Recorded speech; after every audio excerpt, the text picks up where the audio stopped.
Furniture വിപണന രംഗത്ത് 13 വർഷത്തിലധികം നിലമ്പൂരിൽ പുതുമയുടെ പ്രൗഢ വിസ്മയം ഒരുക്കിക്കൊണ്ട് വിശ്വസ്തയോടെ പ്രവർത്തിച്ചു വരുന്ന ന്യൂ രാജധാനി ഫർണിച്ചർ കീർത്തിപ്പടി നിലമ്പൂർ.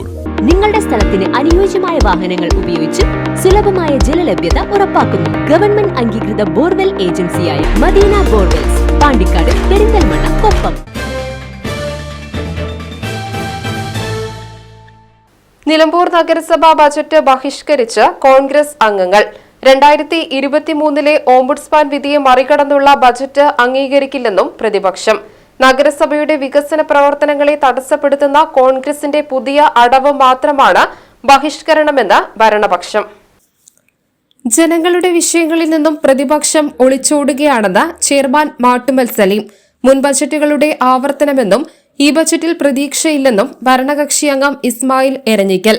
9 കോടി രൂപ കടമെടുത്ത് ചന്തക്കുന്ന് ബസ് ബേക്കം ഷോപ്പിംഗ് കോംപ്ലക്സ് നിർമ്മാണം അനുവദിക്കില്ലെന്ന് BJP അംഗം MK വിജയനാരായണൻ.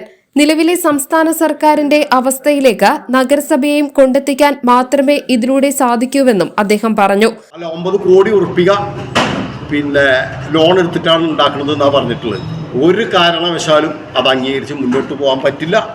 നമ്മൾ പറഞ്ഞത് ഫസ്റ്റ് ഫ്ലോറിന് വേണ്ടി ജനങ്ങളെ കൂട്ടായ്മ വിളിച്ചു കൂട്ടി അതിൽ നിന്ന് ഫണ്ട് കണ്ടെത്തി ഫസ്റ്റ് ഫ്ലോർ ഉണ്ടാക്കാമെന്നും ഇത്ര വലിയൊരു ഭാരിച്ച ബാധ്യത ഈ മുനിസിപ്പാലിറ്റിക്ക് ഉണ്ടാക്കി വെച്ചാൽ ഇപ്പോൾ കേരള സർക്കാർ കുടുങ്ങുന്നതിനേക്കാൾ വലിയ സാമ്പത്തിക കുടുക്കിലേക്ക് പോവുകയും നമ്മൾ ജനങ്ങളുടെ വികസനം നടക്കാതെ വരികയും ചെയ്യും. നഗരസഭയിൽ വൈസ് ചെയർപേഴ്സൺ അരുമ ജയകൃഷ്ണൻ ബജറ്റ് അവതരിപ്പിക്കാൻ എഴുന്നേറ്റതോടെ ഓംബുഡ്സ്മാന്റെ വിധി വായിച്ച് മുതിർന്ന കോൺഗ്രസ് അംഗം രംഗത്ത് വന്നു. ഇതിന് പിന്തുണയുമായി പ്രതിപക്ഷ നേതാവ് പാലുടി മെഹബൂബ് ഉൾപ്പെടെ എഴുന്നേൽക്കുകയും ബജറ്റ് പ്രസംഗം ബഹിഷ്കരിക്കുന്നതായും അറിയിച്ച് ഇറങ്ങിപ്പോയി. പുറത്ത് മുദ്രാവാക്യം വിളികളോടെ പ്രതിഷേധം തുടർന്നു.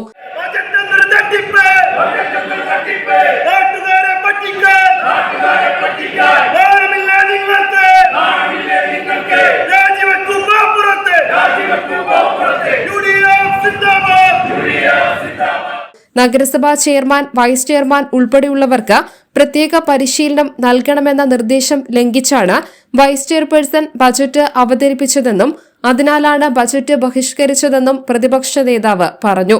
ഓംബുഡ്സ്മാൻ വിധി നിലനിൽക്കെ ഈ പറയുന്ന വൈസ് ചെയർമാന് ബഡ്ജറ്റ് അവതരിപ്പിക്കാനുള്ള ധാർമ്മികമായിട്ടുള്ള അവകാശമില്ല എന്ന് ചൂണ്ടിക്കാട്ടിക്കൊണ്ടാണ് UDFന്റെ കൗൺസിലർമാർ ഇന്ന് ഈ ബഡ്ജറ്റ് ബഹിഷ്കരിച്ചിരിക്കുന്നത്. ഈ ബഡ്ജറ്റിൻ്റെ കൈപ്പുസ്തകത്തിൻ്റെ മുമ്പിൽ ഭരണഘടനയുടെ ആമുഖമാണ് കാണിച്ചിട്ടുള്ളത്. ആ ആമുഖത്തിൽ തന്നെ നീതിയും സമത്വവും നടപ്പിലാക്കാൻ ഒരു ഇന്ത്യൻ പൗരൻ, ആ ഇന്ത്യൻ പൗരനോട് പറയുന്ന ഭരണഘടനയെ പൂർണ്ണമായി ലംഘിക്കുകയാണ്.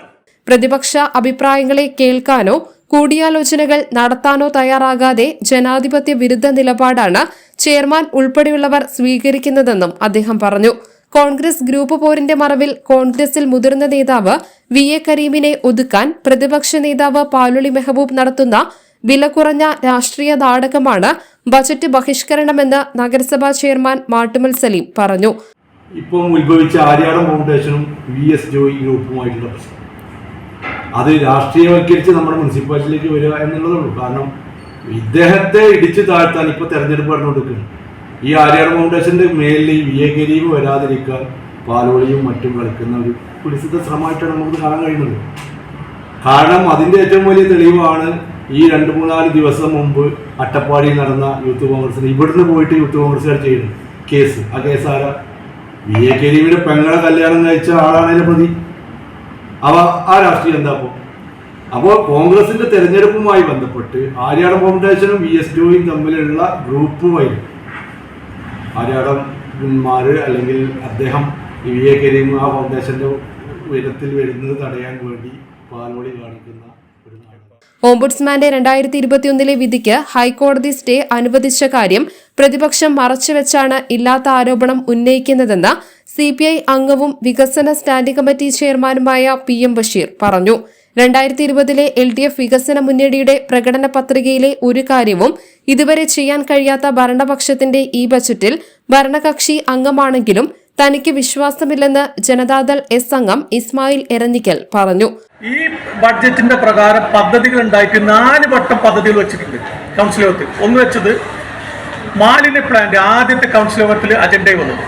അത് മാറി 1 വർഷം കഴിഞ്ഞപ്പോൾ വന്നത് മാലിന്യ പ്ലാന്റും ഫ്ലാറ്റ് സമുച്ചയം വന്നു. അതൊക്കെ രേഖാമൂലം നിങ്ങൾ കാണിച്ചു തരാണെങ്കിൽ. പിന്നീട് വന്ന് 1.5 വർഷം കഴിഞ്ഞപ്പം അവിടെ വന്നത് ഓട്ടിസം പാർക്കും മാലിന്യ പ്ലാന്റും. അതും കൗൺസിൽ യോഗത്തിൽ അജണ്ടയായി ഇതേമാതിരി കൈയൂട്ടി സ്വീകരിച്ചു, എല്ലാവരും ഇറങ്ങിപ്പോന്നതാണ്. 5ാമത് വന്നത് അവിടെ വന്നത് വെച്ചാൽ ഓട്ടിസം പാർക്കും വീടില്ലാത്തവർക്ക് ഫ്ലാറ്റ് സമുച്ചയം വന്നു. ഇങ്ങനെ മറിഞ്ഞു തിരിഞ്ഞു അജണ്ടയായി വന്ന് കൗൺസിൽ വന്ന് പാസ്സായി. ഈ കൗൺസിലർമാർ കംപ്ലീറ്റ് ബെഞ്ചിനും കൈനടച്ച് പോകും. പക്ഷെ ജനങ്ങൾക്ക് തോന്നുന്നു ഇതുവരെ കിട്ടിയിട്ടില്ല. 6 മാസം കൊണ്ട് ചന്തക്കുന്ന് ബസ് ബേക്കം ഷോപ്പിംഗ് കോംപ്ലക്സ് നിർമ്മാണം 3 വർഷം കഴിഞ്ഞിട്ടും യാഥാർത്ഥ്യമായിട്ടില്ല. 9 കോടി മാറ്റിവച്ചതായി ബജറ്റിൽ പറയുമ്പോഴും പ്രതീക്ഷയില്ല. മുൻ ബജറ്റുകളിൽ പറഞ്ഞ പല പദ്ധതികളും എങ്ങും എത്തിയില്ലെന്നും ഇസ്മായിൽ പറഞ്ഞു. കേന്ദ്ര സർക്കാർ പദ്ധതികളുടെ ഭാഗമായി വന്ന ആരോഗ്യ ഉപകേന്ദ്രങ്ങൾ ഉൾപ്പെടെ തങ്ങളുടെ വികസനമെന്ന അവകാശവാദം അപഹാസ്യമാണെന്ന് BJP അംഗം വിജയനാരായണൻ പറഞ്ഞു. ഉച്ചയ്ക്ക് ശേഷം നടന്ന ബജറ്റ് ചർച്ചയിലും പ്രതിപക്ഷം പങ്കെടുത്തില്ല. News bureau, Nilambur. നിലമ്പൂരിന്റെ ആതുര സേവന രംഗത്ത് ഡോക്ടർ കൃഷ്ണവേണിയുടെ നേതൃത്വത്തിലുള്ള പുതിയ മാനേജ്മെന്റിന്റെ കീഴിൽ അത്യാധുനിക സൗകര്യങ്ങളോടുകൂടി Devi Janani maternity and general hospital, Kaluthumkadavu, Nilambur.